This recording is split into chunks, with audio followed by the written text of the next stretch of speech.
7:31 de la mañana, seguimos con mucho más de Primera Página. Seguimos conversando a esta hora con José Ignacio Guarino, que es licenciado en Administración y Finanzas, también magíster en Finanza y Mercadeo. Seguimos hablando, estábamos conversando en la parte anterior sobre el uso del sistema complementario que fue anunciado por la Sudeban y el Banco Central de Venezuela, pero otros anuncios también se han realizado en torno a la economía en nuestro país. Se trata de las mesas de cambio, que fue anunciada en la resolución 190501. ¿Cómo va a funcionar esto? ¿Realmente esto va a ayudar a lo que sería el control de cambio en el país? Bueno, el control de cambio en Venezuela no ha sido levantado. Eso es lo primero que tenemos que tener presente. Porque observo incluso en todos lados que la gente dice se levantó el control de cambio. No, si el control de cambio se hubiese levantado en Venezuela, como en cualquier otra parte del mundo, tú fueses a una casa de cambio, llenas una planillita que es de este tamaño, llevas la divisa, te dan el cambio del país donde estés y ya. Aquí eso no lo puedes hacer. Aquí quieres comprar a través de una página por internet, quieres comprar algo y tampoco lo puedes hacer. Entonces, el control de cambio sigue vigente. Eso es lo primero. Pero podría ser un paso para levantar este control de Sí, cambio. bueno, es un mecanismo indudablemente de flexibilización. Eso nos habla de que puede pasar en algún momento que el Ejecutivo Nacional termine de reconocer que no es su tarea controlar el tipo de cambio por tanto tiempo, porque son más de 17 años con controles de cambio, y dejarlo en manos de los privados, o que sea el mercado, no de los privados, sino que el mercado, a través de la oferta y la demanda, la que forma el precio. Pero cuando Así hablamos debería de ser. estas mesas de cambios, ¿cómo realmente se van a implementar? O sea, un usuario que nos está viendo en este momento, una persona de pie, o sea, no un Sí. empresario, puede ir hasta la banca y decir, quiero comprar divisas. Sí, teóricamente ya las mesas de cambio tienen 2, 3 semanas funcionando. Vemos que han entrado a lo máximo 10 bancos a operar en ellas. Cualquier persona, teóricamente, no existe limitación para acudir y decir quiero comprar o quiero Pero vender. tiene que demostrar por qué quiere comprar la divisa o no es necesario. Hasta el momento lo que tiene que llenar es un formulario y sí, bueno, cuál va a ser el destino de las divisas, por qué y para qué, y por temas de cumplimiento, por temas... El tema bien delicado acá, o uno de los temas delicados, es la prevención de legitimación de capitales. Entonces, los bancos tienen que cuidarse muchísimo por ese tema, porque no sabes si el que va a vender o va a comprar, si tienen cuentas en el exterior, esas cuentas de alguna u otra forma han sido marcadas por algún tipo de operación que pueden haber hecho. Eso es lo primero. Y lo segundo, la banca venezolana, cada vez es más difícil tener bancos corresponsales, bancos que te ayudan a soportar la operación o la transacción. Entonces, la banca venezolana está dispuesta a perder sus pocos bancos corresponsales por intermediar en esta operación o en esta actividad. Eso es otra de las cosas importantes. La otra, no es un secreto para nadie que durante el control de cambio en Venezuela, el primer y gran oferente ha sido el Estado, principalmente por PDVSA, porque era por donde ingresaban las divisas a Venezuela, o todavía ingresan las pocas divisas a Venezuela. Entonces, si no está PDVSA ofertando, entre los privados, ¿quiénes van a traer sus divisas a colocarlas en un Claro, mercado por eso cambiario? vamos al punto que hablaba en la parte anterior sobre la falta de divisas en Venezuela. Sí. Entonces, esas divisas, ¿cómo se van a comportar en este mercado de mesas de cambio?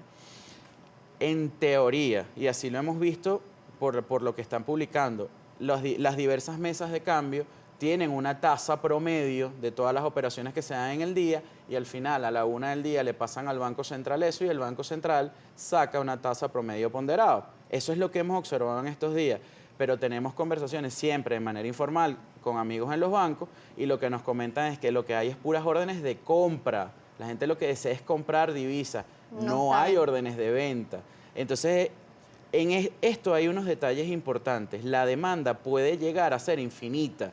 Y en estos días un profesor de la maestría me corregía y me decía, no, José Ignacio, en Venezuela no hay las características en este momento para que la demanda de divisas sea infinita por el tema de la liquidez. Pero sí, la demanda puede ser infinita porque nadie quiere tener un bolívar porque el bolívar no tiene poder adquisitivo e históricamente en Venezuela nos han dicho, tienes que comprar divisas, tienes que comprar divisas. Entonces, la gente sigue acudiendo a él.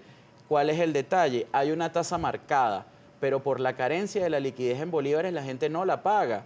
El mercado cambiario de cierta forma también está trancado en Venezuela por la falta de liquidez. Como nos damos cuenta, es un tema sistémico. Y retomo algo del anterior corte. Siempre los analistas tenemos opiniones distintas y son subjetivas. Algunos pueden decir que el sistema de pago complementario ya está listo y que la banca lo viene trabajando hace mucho tiempo. Yo dudo de ello. Porque si tú sacas una resolución de un día para otro, yo he conversado con personas en la banca y estaban igual o más impresionadas que yo, que no pertenezco al sector bancario. Entonces hay que ser bien responsable con lo que se dice. ¿Por qué? Porque los que nos sentamos aquí estamos comunicándole a las personas supuestamente que tenemos un poco de más conocimiento y más llegada a la información. Claro, cuando regresamos a las mesas de cambio se habla de un porcentaje del 1%. ¿Esto qué significa? ¿Del 1% te refieres a los participantes en las mesas de cambio? Sí, porque se está tomando como referencia a las personas que participaban en el DICOM y se decía que lo que se participaba en el DICOM era un porcentaje marginal, que el resto de la población que acudía al DICOM, a través del mecanismo del DICOM, era del 1%, era muy pequeño en las transacciones en Venezuela. Recordemos que en el año 2010, que es la última medición formal que existe, en Venezuela habían transacciones diarias en divisa entre 80 y 120 millones de dólares. Habría que tener las estadísticas formales en este momento, a ver, con lo que se ha venido achicando la economía venezolana, cuánto es la oferta y cuánto es la demanda de dólares diarios. Señor Guarino, vamos a revisar también la participación que nos llega a través de las redes sociales, @primera página con la etiqueta primera página. Nuestro compañero Carlos Peñalosa es el encargado de revisar la participación. Él le leerá las preguntas para que usted dé su opinión. Gracias.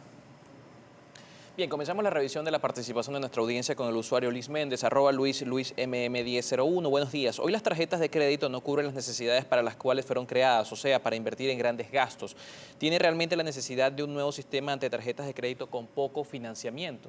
Sí, esa pregunta es bien interesante, o esa pregunta con afirmación. Lo que pasa es que después de la reconversión monetaria, sumada a la hiperinflación, los límites de las tarjetas de crédito se quedaron rezagados. Y eso no es culpa de la banca, sino que la banca, vuelvo y repito, está extremadamente limitada en este momento y no puede aumentarle los límites de las tarjetas a los tarjetavientes, valga la redundancia, porque no tiene con qué respaldarlo al final del día. Otro de los comentarios de los usuarios, Daniel R., @arriba684. En vista de todo lo planteado, ¿cuál es su propuesta como método de pago? Mira, yo creo que la propuesta va más allá de los métodos de pago, de las mesas de cambio. La propuesta es reconstruir o construir un nuevo sistema económico en Venezuela. Porque si nos damos cuenta, lo que se están poniendo son como pequeños paños calientes para solucionar el tema. El problema no es el sistema de pago, el problema no es quién maneja el tipo de cambio, el problema es cómo está construida la economía venezolana, sobre qué está construida la economía venezolana. En este momento no existe confianza ni credibilidad en Venezuela y los indicadores macroeconómicos en Venezuela son altísimamente preocupantes.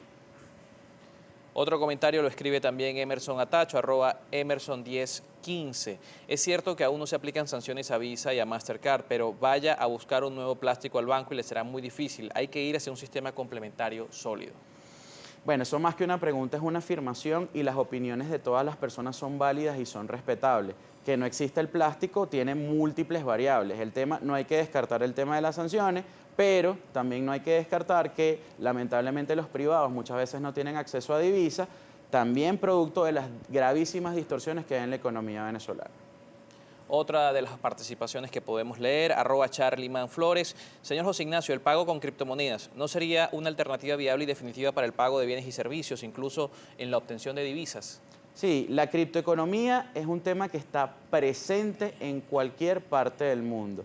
Sin embargo, vuelvo y repito, el sistema de pago, lo que decía Daniela, el tema biométrico, la estabilidad de la Internet, los proveedores de Internet, cómo vas a hacer con los wallets, que son billeteras electrónicas para poder hacer los pagos. Caemos en lo mismo, no es que haya que cambiar el sistema de pago, hay que fortalecer el sistema de pagos que ya tenemos. O sea, existe como una ansia de cambiar todo, pero no es cambiar todo. Si lo vas a cambiar, mejora lo que tienes y ya.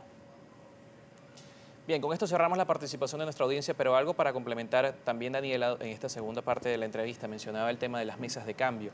Y en los últimos días ha circulado una información que queríamos también consultarle cómo puede impactar en este contexto donde la banca, con el encaje legal al 100% y el encaje marginal también, con una modificación importante, se ha autorizado al cobro del 1% o como máximo dentro de las transacciones que se hagan en estas mesas de cambio. ¿Cómo esto puede impactar en ese entorno donde la banca tiene estas limitaciones, pero esta vía de poder obtener lo que se transa en divisas genera una nueva oportunidad de ingresos? Sí, efectivamente a la banca se le han venido ajustando las tarifas, lo que tú comentas de forma muy acertada, el 1%. Pero cuando vemos esos porcentajes y los comparamos con la tasa de inflación que existe en Venezuela, tanto diaria, semanal, mensual y anual, eso sigue siendo una contribución marginal a los costos que tiene la banca. Hay que dejar claro algo, los costos operativos para mantener una institución tan altísimamente regulada como es la banca, como es el mercado de valores y como es el sector seguro, este tipo de economía no la ayuda. Y voy a hacer una reflexión. El año pasado, antes de la reconversión monetaria, una persona que es extremadamente prudente y comedida para hablar, que es el presidente de la Asociación Bancaria, le dijo en el Palacio de Miraflores al presidente que bajo las actuales, junio del año pasado, en ese momento las actuales condiciones económicas hasta el negocio bancario era inviable en Venezuela. Bajo situación hiperinflacionaria como estamos en Venezuela, con controles de tasas de interés, con controles de tipo de cambio, se hace inviable el negocio financiero.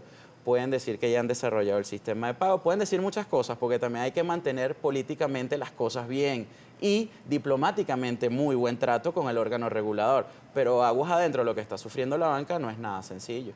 Cuando hablamos de estas mesas de cambio y poder comprar y vender a través de la banca pública y privada estas divisas, ¿podría paliar el dólar paralelo? Vemos en este momento que el dólar paralelo superó ya al DICOM, a veces están hasta al mismo nivel o equiparados. Mira, el Ejecutivo Nacional desde noviembre del año pasado tomó un camino.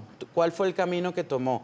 A través de una política monetaria que parece que la descubrieron en noviembre del año pasado, restringir la liquidez de manera importante para combatir lo que ellos autodenominaron el dólar criminal.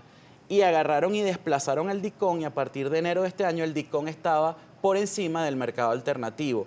Pero ¿qué pasa? No existe la confianza para operar en eso. Yo conozco muchísima gente que le quedó dinero atrapado después de que le asignaron el DICOM. Le quedaron en cuentas incluso de banca pública y le dicen, bueno, si lo quieres mover, tienes que venderlo y tienes que venderlo a esta tasa. Eso no crea confianza. Sí, el mercado alternativo se está moviendo pero por expectativa. Pero en este momento no hay la liquidez en bolívares para poder honrar ese precio de las divisas.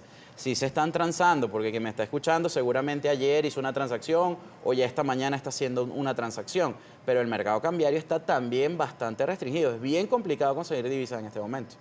Hemos finalizado. Gracias por su participación el día de hoy. Gracias por visitarnos Daniela, aquí por la en Primera invitación. Página. Estuvimos conversando con José Ignacio Guarino, licenciado en Administración de Empresas y también magíster en Finanzas y Mercadeo. De esta manera vamos a realizar otra pausa aquí en Primera Página. En la próxima parte regresamos con mucho más.